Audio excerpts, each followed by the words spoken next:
and I wish you a really warm welcome to our second webinar. We've got a few sick attendances today, and we did have Louise Stevens with ELFT coming to talk to us today about the Bedfordshire Village, but unfortunately Louise isn't very well today, so we're wishing her a speedy recovery. So we'll have a slightly sort of shorter session today, but we do have with us Linda Wilson from the Cancer Patient Forum, and she's going to be talking to us about the work that they've done to co-produce patient information and how that's being used. And so lots still to learn today. What we generally do with these sessions is we'll invite our speakers to talk, and then after each one we'll invite questions, so there'll be a good opportunity to ask questions as well, so please do put them in, and feel free to add comments to the chat if anyone wants to add anything, or wants to ask questions in the chat and doesn't have availability for a microphone as well. So without ado, I would like to introduce Linda. Welcome to our webinar, Linda. Hello, everyone. I'm Linda Wilson, a patient rep. I had breast cancer over 20 years ago now, but more recently I was carer for my mother-in-law, who also got breast cancer, and sadly she didn't recover, but she was nearly 90, so fair enough, I suppose. But I've seen it from both sides, put it that way, as a patient rep, as a patient myself and a carer. And after the breast cancer, I joined a breast cancer support group in Milton Keynes, Bosom Pals. I joined the Milton Keynes Cancer Patient Partnership as a representative. I belong to the Bedford, Luton and Milton Keynes Cancer Patient Participation Group. So I've had quite a lot of experience, because I think my particular thing is information, what we need as cancer patients and how it's given to us, and when, probably, what order possibly. And as co-production seems to me to be the ideal way to get the best out of the service we deliver, because patients and the professionals can work together to direct how services develop, and perhaps what the priorities are, because we, the patients, have the feelings and views on what we're receiving and what we've learned, and you, the healthcare professionals, have the knowledge of what's involved and what's possible, I suppose, in a way that perhaps we don't. So I see that co-production is a fantastic idea. Possibly it's not new, it's just been packaged and presented as an approach, but it's to our mutual benefit, patients and professionals. How much collaboration there is when it happens in projects, whose concerns lead it, etc., are all debatable, and I think are flexible. It depends on what the project is and where it came from, so to speak. So with a view to what I'm here for, which is to tell you about BLMK's patient participation group development of our leaflet and our video, and subsequently a handbook for patient advocates. The leaflet, I mean, we're quite a small group, and we mostly consist of mid-Bedfordshire. I mean, I'm Milton Keynes, there are two of us, and I think there's one from Luton. But this idea of a leaflet of some sort for newly diagnosed patients had been knocking around for quite a long time, because we all feel that at the moment of diagnosis, you know absolutely nothing. You don't know what's going to happen next, how you'll respond, how whether you'll be successfully treated, what you'll feel like when it's all over, Whereas, you know, at the end of the treatment, you know a great deal. And perhaps you're in a better position to know what you wish you'd known on day one. And also, you're absolutely numb when you first get that diagnosis. Even if you have your suspicions, you're sort of left in a sort of black void, wondering how you're going to cope, what's going to happen next. And helpful people, professionals, are thrusting information at you and telling you all sorts of things which you can't really take in. So we thought that we would like to be able to present newly diagnosed patients with something that gives them a few simple things to guide them when they've had time to sit back and think about their situation and begin to take stock.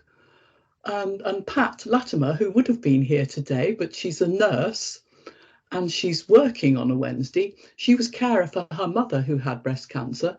And she says, you know, like me, although she was a nurse, she had no idea what was going to happen for her mother. So all of us felt we would like this leaflet.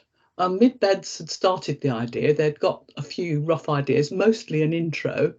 And we had all these endless discussions. And we got as far as one of our members helpfully saying we wanted no more than 6 or 7 things to think about. And I was thinking, well, yes, that's pretty obvious, but which 6 or 7? So at that point, you know, I thought, well, what did I think? I'll show them, I think I thought. And I spent several days sort of honing a list and explaining, you know, what they were. And then sent it to everyone. And once there's something for people to look at and comment on and work at, you know, you start to make progress. So I think there were 7 and they got whittled down to 6. The wording under them got changed in some respects. We have a variety of talents among our patient members. One was good at arranging the text to look good. And Sarah Burford, who was our chair, the professional in all of this, got us some input into designing a trifold. We wanted a trifold. We thought that was a manageable size of information. And one of our members, Shay, was very good at typefaces and what have you. And so we eventually came up with a leaflet that shows the 6 items now that we'd thought of, has a space for you to write things down that come to you, and some useful contacts, and a bit about ourselves. And it's gone out to the 3 hospitals in BLMK. We haven't had a lot of feedback at this point, but after we'd done the leaflet, Sarah arranged for us to meet a film production team. We met last summer in Rest Park, and basically this team had been briefed. We'd had meetings beforehand to talk about why we'd done the leaflet and why we thought these various items were important. And the 2, well, there was one chap that talked to us and one that was doing the filming. He asked the right sort of questions, and I think about 10 of us turned up on the day, including Patricia Latimer. You'll see her if you watch the video, to answer the questions that were put to us about the leaflet, really.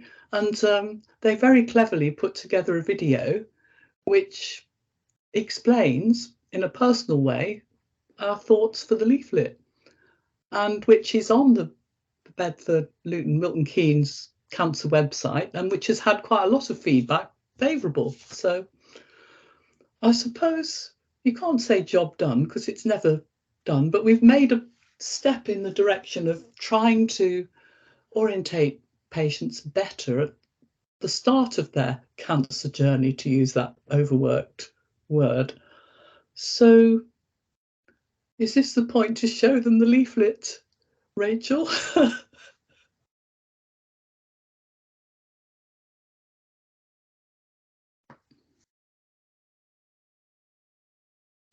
There we go. Can everybody see that? Is the technology working?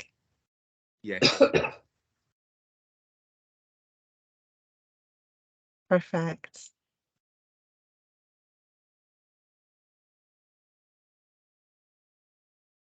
Some of the people shown, they're all members of the patient participation group, and some of us were in the video. But it's showing that we're real people. I think that was the thinking behind that this wasn't just put together by some anonymous group, it was us. And we've Very got much so. contacts, for the 3 hospital for patients to get in touch with. And on the other side, we have 6 areas.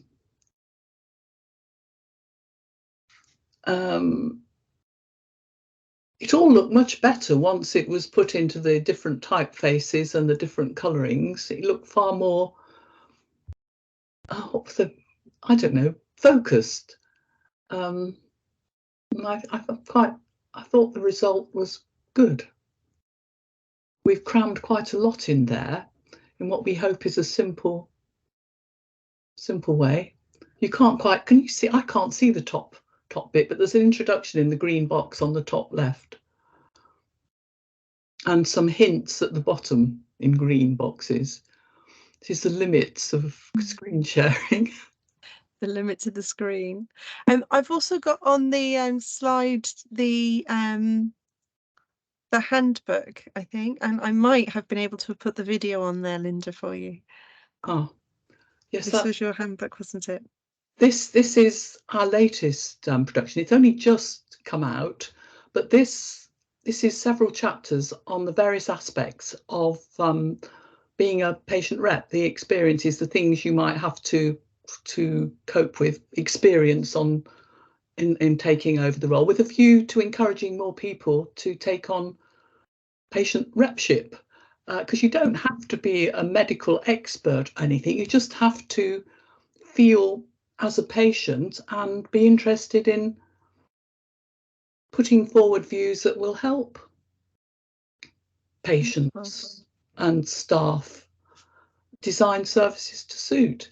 We talk about things like being the only non-professional in the room. How do you cope with that?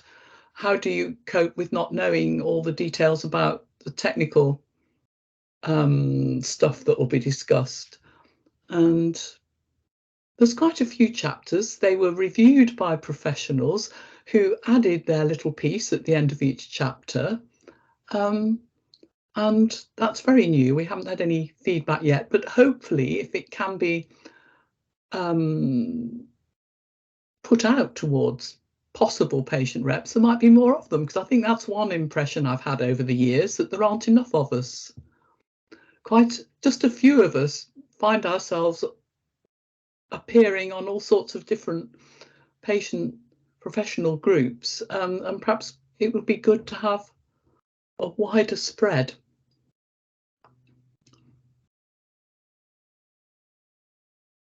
Linda, do you think we should try and play the video? Would you like that? Well, you could do. It's 7 or somewhere between 7 and 10 minutes, and it puts our view over quite well, I think. So yes, why not? Okay. Let's see if we can. I'm gonna see if I can play it. Just hang on. If not, people will have to receive the link and have a look for themselves. Apologies, I might need to stop sharing it for a moment to see if I can get it to play and then do that. We haven't experimented with this, have we, Rachel? No, I don't think it's going to. I think my connection is not going to let it work, but I can put the link into the chat for people to go and have a look at. It explains the leaflet, basically. Here we go. I shall put that in the link for us all to have a little look at. Thank you, Linda. That's really, really interesting. Some really lovely points raised about co-production and about what can be achieved. I'm just wondering, has anyone got any questions for Linda?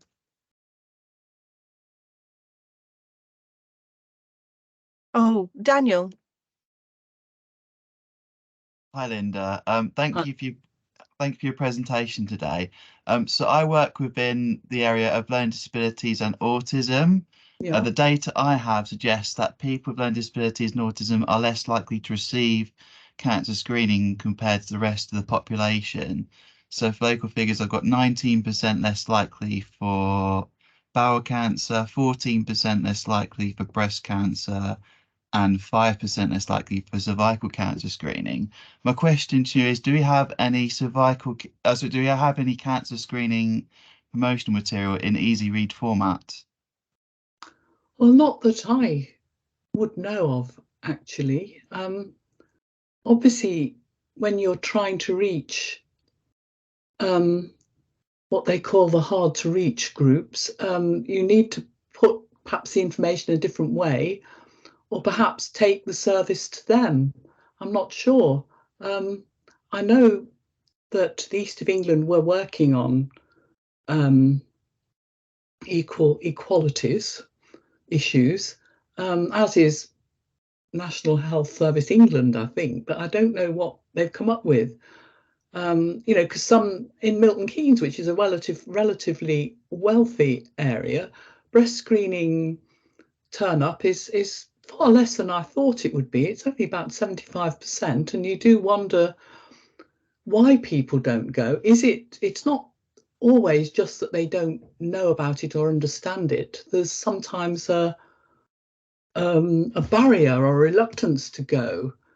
And with autism, for instance, I suppose there are other barriers, depending on the issues, whether you want to go where people are in a confined space, for instance. I don't know. We need to look, if we want to be more inclusive, we have to find out what it is that stops people going. I mean, sometimes it's fear of being informed of something you don't really want to know. People, you know, vary. I've found with the breast cancer support group, some women want to be treated tomorrow, straight away. Others want time to think about it, you know, and others wish they'd never found out. So it's complicated. I think that's the best stab at it I can make, really.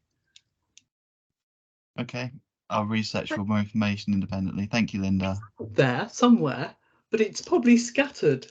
It's an issue that has beset us You, Linda. months, years.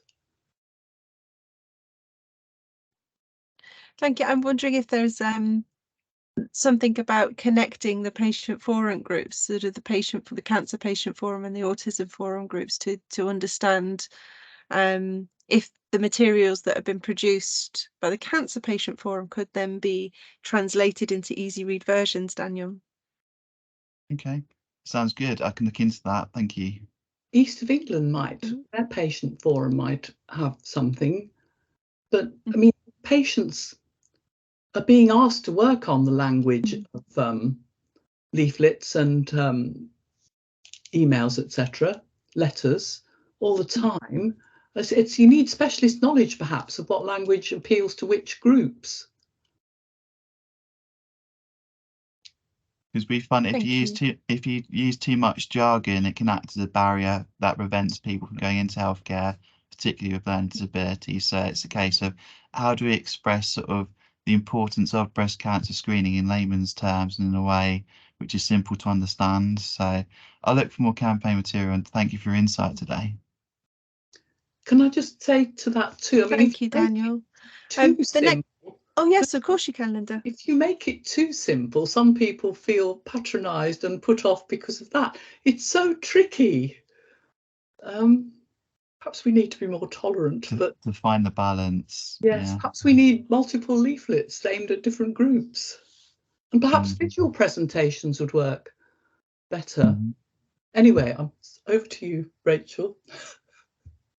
No, thank you very much. Karen Morgan, you've got your hand up. Thanks, Rachel. Hello, Linda. I didn't want to have a question directly as such. I just wanted to make a comment really on your talk to us. It was so inspirational and so lovely.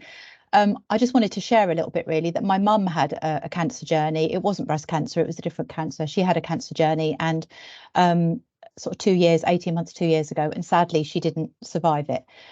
However, with me being her primary carer throughout that process, I found it quite a struggle to engage with her at various points along her journey, and for her to talk to me and open up about her struggles with the diagnosis and her journey through trying to recover from it. But what I did know was that she was in Milton Keynes, so she had such lovely support from the Cancer Centre at Milton Keynes Hospital, and that was where she found her most kind of beneficial support and encouragement, was by going to the Cancer Centre and was by talking to other people who were on a similar journey. And so I think, you know, the work that you're doing with your leaflet and with your forum group and sharing and trying to reassure, you know, new cancer people and trying to share your lived experience, I think is so important, because it just connects with cancer patients in a way that their family or other people just aren't able to do, don't have that same experience and don't have that same mindset of what they're going through. You know, my sister and I talked several times about how mum would be with us, and I'd say, but we can't understand her journey, and we can't understand how it feels to have that kind of diagnosis. So I just wanted to say really that I think the work you're doing is so important and so valuable. So thank you. There is a lot more support at hospitals now than there was 20 years ago. But I think support groups for the different cancers and different illnesses, all sorts of issues for other people really, do help, because you don't, when you're suffering cancer and afterwards, you don't want to keep banging on to your family about how you feel anyway, do you? I mean, however they may not be able to share your experience, I think you don't want to keep going over and over your concerns and your questions with them. So it's good to join a group, or perhaps go along just once and talk to people who've been through the same thing and don't mind sort of saying they felt the same way, or this is how they coped with it, or you can't cope with this, you just have to live with it, or something. You need to talk to people who have been through it. And I always felt it was reassuring to meet other women who had breast cancer and were still alive and happy and enjoying life years later. You know, it proves to you that it's not the end, which perhaps you think on day one. So perhaps support groups need to become more visible. I don't know. Before people get cancer, then perhaps it would solve the other problem of people going for screening. I just don't know. We need to talk about it more, don't we? Yeah, thank you, Linda. That's lovely. Thank you. Thank you. Lorraine Mattis. Hi everybody. Hi Linda. Thank you for sharing your story. It's certainly very sobering and heartwarming, so thank you for sharing that. A couple of questions that I have. You've touched on the fact that the patient participating group is quite a small group, and you said, oh, there's a small group of us and it would be good to have more people join. So I suppose my question really centres on how can we encourage more people from the local community to be involved with patient participation groups. And then second to that is, how can we also encourage people so that these groups are much more representative of our local communities? So how can we encourage A, participation, but B, also making sure that it's representative and reflective of local communities? Well, you can only recruit people who've experience of cancer one way or another, and it's tricky. You need people who've got time, you know, because quite a disproportionate number of patient reps are over 60 and retired. But on the other hand, I think I saw a statistic that shows that over half of cancer diagnoses happen in the 70 plus age group. So, you know, cancers are more prevalent in the older age group. So it's not altogether bad in that respect. But you need somehow to be able to have meetings at times that people who are still at work or have family responsibilities, etc., can access them. Possibly you can do things via written communications, you know, emails, chat groups. I don't know, because I mean, the cancer support group I belong to, the breast cancer support group, has people of all ages and different racial backgrounds and national backgrounds from all over the world, in fact. But I think it's partly timings and availability, and interest. Possibly if you're younger, you don't want to dwell on it too much. I mean, some people, when they've had cancer, don't want to think about it anymore. They move on and get on with the rest of their lives. You are sort of stuck with the people who are interested in trying to make things better for those who are going to go through cancer in the future. I mean, that's one reason we did our patient advocate handbook, because we wanted to make it look as if it was doable by people who were not particularly qualified or anything, or particularly knowledgeable, just interested in making services better for fellow patients. And feelings are as good as anything when it comes to that, aren't they, really? If you feel that being told X on day one is not appropriate, that's a valid view. Obviously, patients will vary in how they approach their treatment, etc. But I think you just have to try and spread the word more, perhaps have more information in hospitals, places where people are treated, possibly more video stuff. I mean, in some ways, you're not ready to be a patient rep till a little bit of time has elapsed since you finished treatment and you've got a perspective. Because I remember that when treatment finishes, you're still wondering how to live the rest of your life, you know, because work might have changed. I was still working when I had cancer and my job had gone while I was off sick, which was quite nice. You know, so you've got to be ready to be a patient rep and have the time and the interest. So in some ways, I think spreading the word as widely as we can and making it look as if it's possible, whoever you are, all you need is an interest and the experience.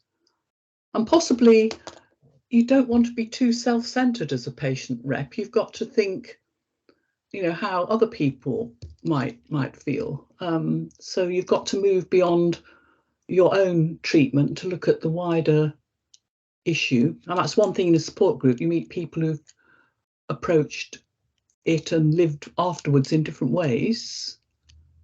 So I don't know if I'm helping here, but it's not easy, Lorraine. But I think getting the word out there and telling people it's doable is a beginning, and you need to make sure this message gets across to everybody who's being treated. The hospital is a sort of common point, isn't it? But possibly people join support groups a bit later down the line. I mean, maybe we need to get in touch with the breast cancer, the prostate cancer, or the other support groups in BLMK and see if any of their members are willing and interested. Because I don't know that we actually bombard them enough with how they might go further than their own support group and join the local area participation groups. But you find there's only a limited number of people who are prepared to commit themselves to patient repping, unfortunately. But I think more people could be told that they could do it if only they would.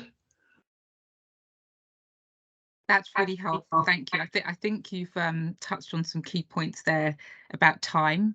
So there's something about how do we make patient groups much more accessible so that people can commit the time if they want to. You've talked about other forms of communication, so whether that's chat groups or written communication, and I think we'd extend that further to looking at language and BSL and other sort of types of communication, so that we're broadening the types of groups that are able to engage. And then you've talked about spreading the word as widely as possible, so it's about looking at how that can be done across the system. But I certainly like the idea that you talked about, which is about joining up groups so that the word can be spread much more widely. So I think that's something that should be looked at going forward. So thank you.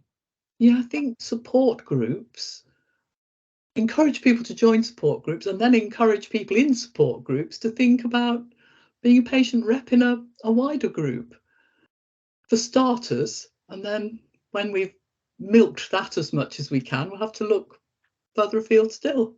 I don't know. Thank you so much, Linda. It's really helpful. Thank you, Lorraine, for your question. And just before we move on to another few questions, for those who may not have seen the chat, just a few comments in there. Just coming back to the communications question that Daniel was talking about, there's some helpful resource links there for easy read versions of bowel cancer screening, if anyone's interested in having a look at those. Caroline Allen highlights that it's also very difficult for patients who've had a cancer diagnosis, who also have dementia and are unable to express their symptoms clearly. I think quite a few sort of groups of patients would be in that similar communications problem. And Tess Storwood has put, it could be that you can let patients know how they can be involved if they have maybe 1 hour a month to spare, or even one simple thing they can do for those with more time to spare. Every voice matters. So it's apportioning different kinds of roles to different kinds of time values, which is really helpful too. Thank you, Tess. Still some more questions for you, Linda. Next up, we've got Michelle Evans-Riches. Hi, Linda. I just wanted to firstly say thank you for taking the time to talk to us today, but also doing this important work of, you and your colleagues getting that leaflet out and, taking that time and effort to do it. Couple of questions. Was there any resistance from the professionals, as in they know best, to what you were doing, and sort of were there any pitfalls that you could highlight? That would be really helpful. Well, in this particular project, patient reps far outnumbered the healthcare professional. We only had the one. So I think we more or less directed the flow. But it was modified by healthcare professionals because we sent our text to them for the leaflet and they did change it. It was through them that we amalgamated 2 of the qualities. And with the handbook, for instance, a variety of professionals remarked on the text and added their own aspect, thoughts at the end of each chapter. It wasn't a project that was particularly difficult to get help and cooperation with the healthcare professionals. I have worked in areas where it has not been like that, but then you just have to, I don't know, make what progress you can. And it is a growing area, isn't it? I think it's more accepted now that patients have a different insight into what's needed to help the sick get better, and to feel less battered, I suppose, by their experiences. And possibly we have a different view of what should be priorities than some of the healthcare professionals. I belong to the Thames. Milton Keynes belongs to Thames Valley. Our cancer patients go to Thames Valley, Oxford, but our money comes from east of England. Yes. So those few of us who are patient reps in Milton Keynes have to go to groups in both alliances. But in the early days, it was it was tricky at meetings, the breast specialist group, because patient rep wasn't even, patient view wasn't even on the agenda, so things have improved. We usually have a slot now. All too often it's at the very end when everybody's beginning to sign off and go do something else. But I belong to one group where we are about the second thing on the agenda. So we need to be recognised as being there for starters. And I suppose some of my fellow reps would say we need to be involved sooner in collaborative projects rather than sort of brought in to comment when it's almost finished, because that's more like a tick box, really. But I think the tide has turned. I mean, these tides are very slow to turn. You don't have a complete change of heart straight away, but I think patients are being able to make more happen, like us with our leaflet and our video and our handbook. My tea has been delivered. Excellent. So I think we're being enabled more, and there's more groups like you administrators rather than just the medics involved now. There are more of you, so I think we're making progress. It has changed vastly since 1998 when I was diagnosed, when there was nothing, no internet, nothing after you'd finished your care, no counsellors, nothing. Now there's a lot to help you readjust. So that's from listening, I suppose, to the patient experience, isn't it? That the end of actual hospital treatment isn't actually the end for you as a cancer patient.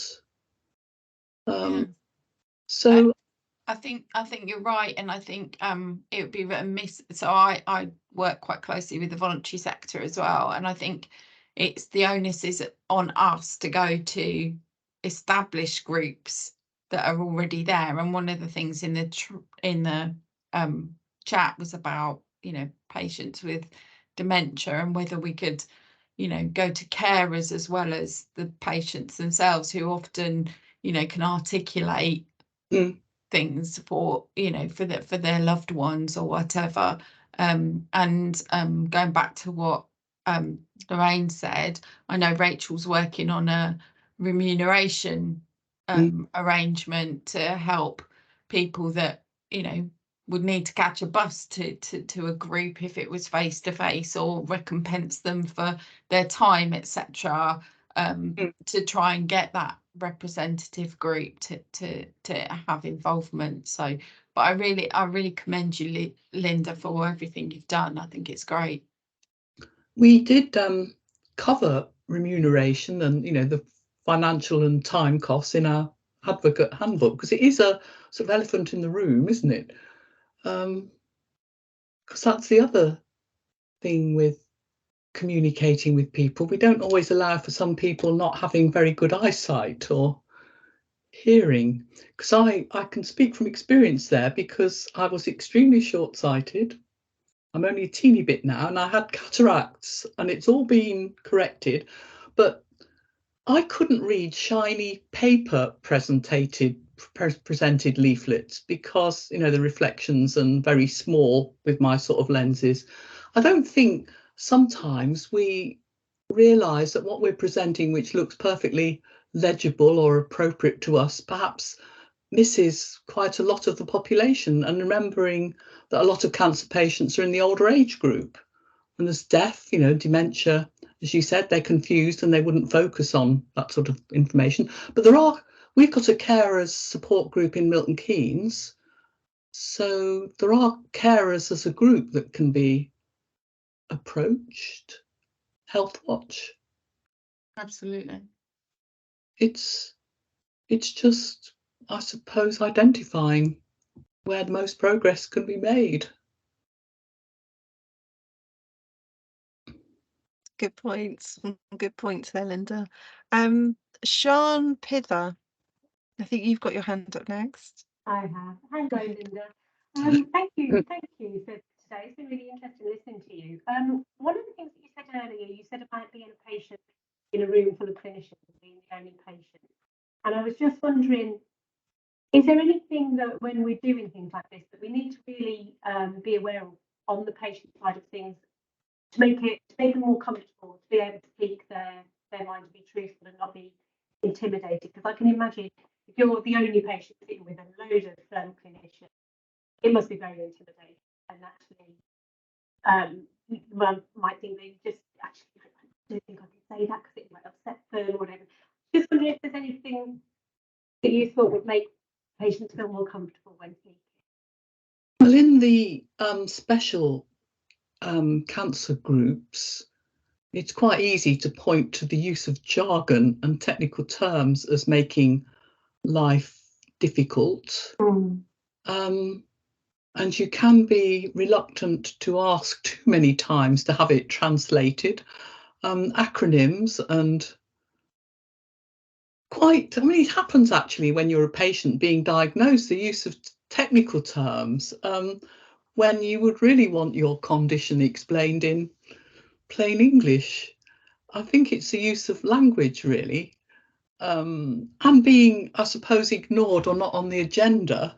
I think one's presence needs to be acknowledged. I think it would help, depending on the group, to be to go around and introduce the people present so you know who's who, perhaps what they do. One of the barriers which I think frightens people off is the use of technical language. Yeah, we are quite guilty of that in the NHS, aren't we? Very much so. That's a really good point. And I mean, it would be good not to use these technical terms with the patient when they're having their consultations, really. But I suppose professionals hide behind jargon, don't they? I don't know whether they hide behind them or whether it's just professionals speaking to professionals use the jargon because that's how they understand it. They instantly understand that word means this particular thing, but to Yeah. it means nothing. You're right. I'm not a clinician, so I can't think of anything. I've heard lots of terms. I sit here at home Googling constantly, finding out what they are when I'm on meetings. If you can't explain things in non-jargon, sometimes I wonder if it's actually understood. I think probably with medics and the language they use, there is properly defined, but I'm thinking in other fields when people use some of their technical jargon, it perhaps means they can't actually explain it. They don't understand it themselves. They just use jargon they've heard other people use. So it would reassure us, actually, if people put it in a form that could be understood. Yeah, just make sure we absolutely spell it out to patients what we're actually talking about. That's really useful. Thank you. And also as well, I have had the pleasure already.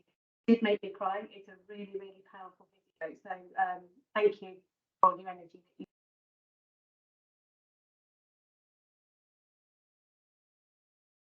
Thank you, Sian. I think our last question today is from Maria Brown. Go ahead, Maria. Hi, Linda. Thank you for your presentation or answering the questions. I just wanted to come in to support you in terms of answering Michelle's question about the challenge from professionals, because I'm part of the cancer team and I can remember when this leaflet was developed. And I can also remember when Sarah reported back to the team that I think it was particularly about that questioning section on the leaflet. I think one of the cancer managers had some other ideas, and I just wanted to applaud the group that they stood by what they thought was right. And I think that is in the true spirit of co-production, that they were very clear what they wanted to achieve with this leaflet, and they stood by it. And I thought that was really good of the group. And then coming back to Lorraine's question earlier on about getting more younger patient reps involved as well, because that is important as well, because there are some tumours that we see in much younger people, and we need to get their involvement as well, because from what we have learned already is that often they have got completely different questions in their stage in life that they want answers to, and they don't feel that those questions are being discussed in the groups at the moment. So we need to be more flexible. We need to go out to them and engage with them and find out what would work with them, to be part of a patient representation group.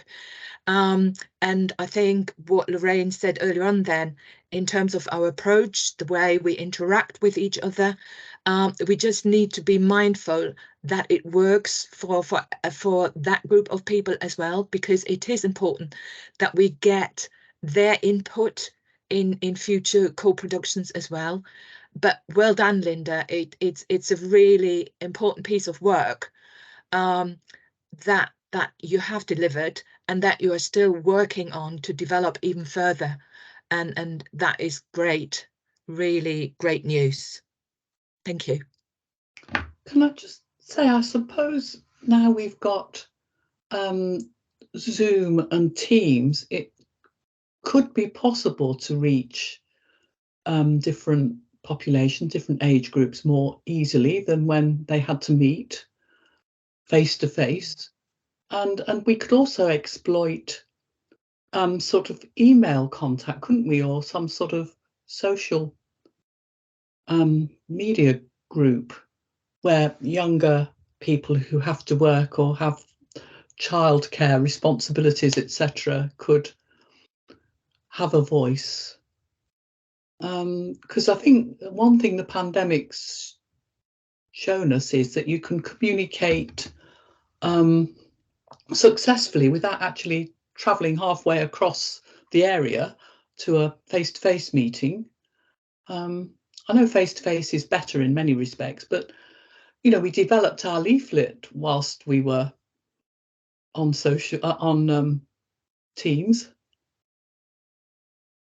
So perhaps we haven't exploited the technology fully as yet. Thank you. I think lots of learning still to come. Tom, May, you've got your hand raised. Go ahead. Yeah, it was just something that I picked up from, because I did the co-production online training for staff, and something that to get around that whole, I know people have written in the chat about acronyms and people using jargon, and I think from the outset it's like we'll make a concerted effort, whether we're clinical, non-clinical, just not to go there. But obviously sometimes we slip back to type, don't we? And we inadvertently do it because you know, some of us have just done it for years and we're almost like self-conditioned in that sense.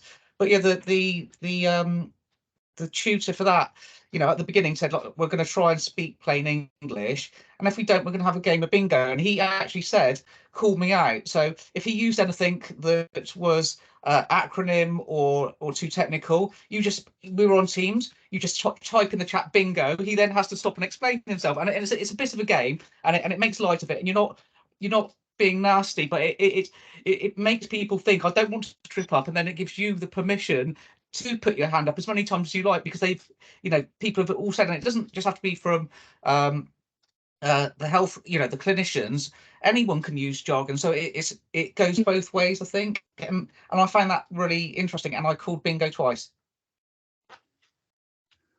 There's so many different jargons, you know, and acronyms, and I've belonged to various groups through my working life, and some of the acronyms for different professions are the same. And when you have reached your fourth or fifth role, and you're coming across acronyms that are the same, it's very hard to know what they are. My brain has given up, you know, after. Rachel, can I just make one more comment? It's not related to cancer, but it's related to support groups and patient involvement. So I sit on a BLMK diabetes group, because that's one of my areas in terms of long-term conditions, and we have patient representation, which is the secretary from the Milton Keynes Diabetes UK support group. So we have a way of getting lived experience, and also they can then go back to the group and ask questions that we may have, and or that group can ask questions and that rep can bring it in. And we did, when I first started, we had groups, Diabetes UK support groups in Luton and Bedfordshire. Now those two have folded, and Diabetes UK tried really hard to get groups, because, you know, with the best will in the world, people aren't going to travel down to Milton Keynes. You know, you want something local, because also the services are local. And they've tried really hard, and they've not managed to stand those groups up again. I think some people, again, a bit like I think Tess said, I think it was Tess, about how much time. What happened with those groups in their demise, and we can see it now, is the numbers reduced, and then the burden became too much on the few. So people were wearing multiple hats, and it was taking lots of their time. And I think they just got burnt out from doing that. So if anyone's got any ideas, not specifically for diabetes, but I suppose it's a general principle of how to engage with people, because we would love to have a support group in Bedford and down in Luton for patients with diabetes. And we know there's thousands of people living with diabetes, so the potential pool is huge. Yet with the best of the world, Diabetes UK can't get sufficient people interested in forming a support group. And I'm putting it out there because I just do not know the answer of where we go from here. At the moment, we've got something in Milton Keynes. The other areas, they're deserts in terms of patient support groups for diabetes. So yeah, any ideas people may have, I'd be welcome to hear. You have information at the hospitals for them to pick up, and could the diabetes nurses mention groups perhaps? Well, it's difficult because now they're not in existence. It's like a chicken and egg thing. If you've got like a small group, you could then add to that, but at the moment there is nothing there. So in starting a group, you'd need to have like a chair and a secretary, and people maybe just want to go and contribute. They don't necessarily want to have a more formal role. So I think it's to meet as friends. Yeah, they don't want to take on the extra responsibility maybe of being a chair, because they just want to go and speak, and don't necessarily want to have a responsibility for pulling up agendas and things like that. So well, maybe, I don't know. We're sorry. Maybe you just want meetings. I mean, can't.